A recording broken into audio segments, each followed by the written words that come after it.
Comme au cinéma, les jeux vidéo ont droit à leurs chefs-d'œuvre musicaux. Des thèmes tellement marquants qu'ils vous restent dans la tête même après avoir arrêté le jeu. Et pour ce classement, j'ai fait appel à un spécialiste. Salut Hiro. Salut Top 10. Branchez vos amplis car j'ai sélectionné pour vous 10 musiques incontournables, en partie responsables du succès des jeux dont on va parler. Alors c'est parti, voici le top 10 des musiques mythiques de jeux vidéo.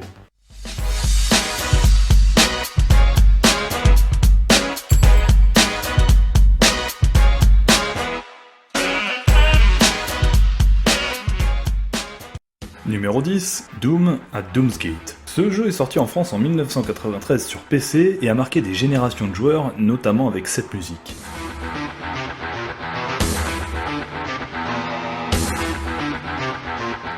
Elle a été composée par Robert Prince, connu aussi sous le nom de Bobby Prince, qui a travaillé sur d'autres FPS révolutionnaires comme Wolfenstein 3D ou encore Duck Nukem. J'ai comme une envie de tuer en entendant ça. Numéro 9, Street Fighter 2, Guile Theme. Écoutez cette musique, je suis certain qu'elle va vous donner une envie.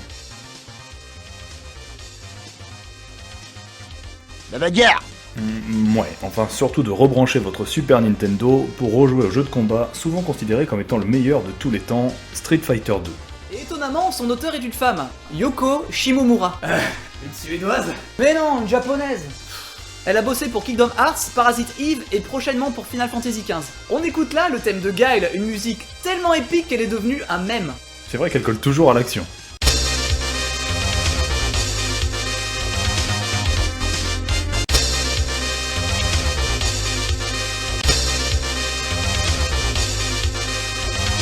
Numéro 8, Metal Gear Solid, Sons of Liberty. Premier jeu du genre en 3D, Metal Gear Solid, sorti en 1999, va poser les bases des jeux d'infiltration modernes. Cet énorme succès commercial sera également dû à une bande originale magnifique, dont ce thème.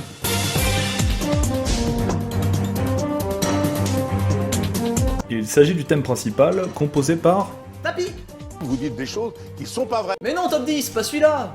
Oui, voilà, c'est lui, Tapi Iwase, connu aussi pour son travail sur les Suidoken. Ce thème sera repris dans les jeux suivants de la licence, et également par l'Orchestre Philharmonique de Londres, rien que ça. Numéro 7, Sonic Green Hill Zone. Le tout premier jeu de la mascotte de... Sorti sur Mega Drive en 1992, il fut à l'origine d'une licence devenue culte, notamment grâce à son premier niveau.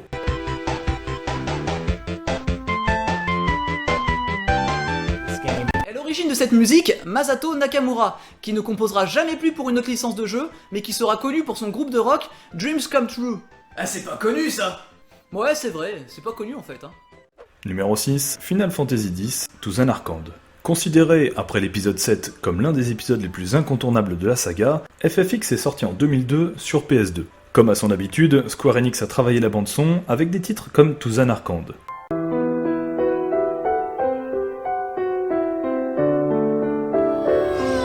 C'est de toute beauté.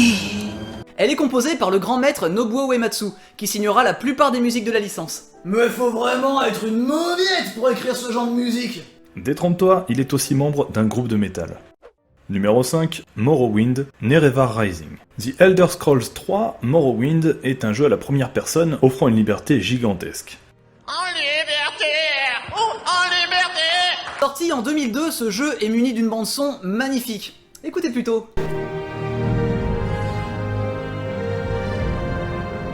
Jeremy Soule, compositeur de ce thème, sera à cette occasion nominé 3 fois aux Interactive Achievements Awards pour meilleure composition originale, on comprend pourquoi. Numéro 4, Pokémon Rouge et Bleu. Attrapez-les tous! Jeu phare de Nintendo ces dernières années, la licence Pokémon apparaît en 1999 avec les versions Rouge et Bleu. Le jeu démarre avec ce thème, qui sera gardé sur tous les opus.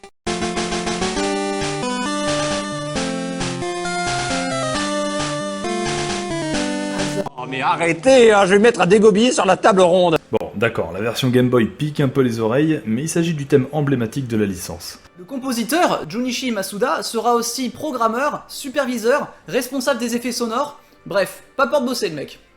Numéro 3, Zelda Overworld. Le premier opus sort en 1987 sur NES et va rentrer dans la légende. De Zelda.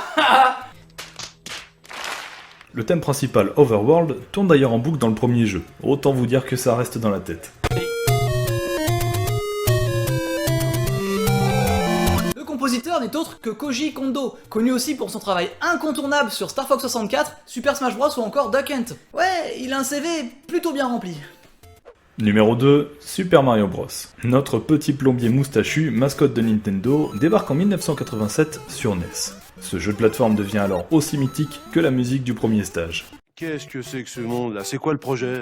Combien de fois j'ai entendu cette musique à force de prendre des tortues dans la face, de tomber dans des trous, de... C'est bon, ça va, on a compris. Et qui est le compositeur? Koji Kondo, encore lui. Quand je te dis qu'il est incontournable. Et numéro 1, Tetris. Sans conteste le jeu le plus connu de tous les temps, popularisé à sa sortie sur Game Boy en 1990. Il a d'ailleurs toujours le record du nombre d'exemplaires vendus, 425 millions.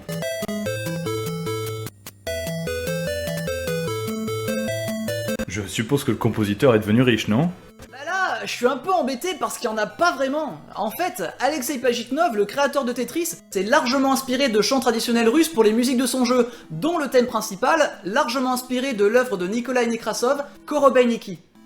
Voilà pour notre top 10 dans lequel on a privilégié plutôt les jeux rétro, alors dites-nous dans les commentaires si vous êtes d'accord avec ce classement, si vous avez connu plus mythique, ou si vous en voulez d'autres avec des jeux plus récents. Et en parlant de musique mythique, je vous présente la chaîne de Hiro qui m'a aidé pour cette vidéo. Vous l'avez compris, c'est un passionné qui vous entraînera dans l'univers musical des jeux vidéo, mais pas seulement, il traite aussi de films, de séries, et finit toujours ses chroniques par des arrangements personnels. Bref, allez découvrir ce qu'il fait et abonnez-vous à sa chaîne. Ça, mon petit, viens par là. Tu vas voir tout ce qu'on peut faire. Allez, viens. Ok, bon, je vous laisse avec lui, et moi je vous dis à bientôt pour un prochain top 10. Ciao!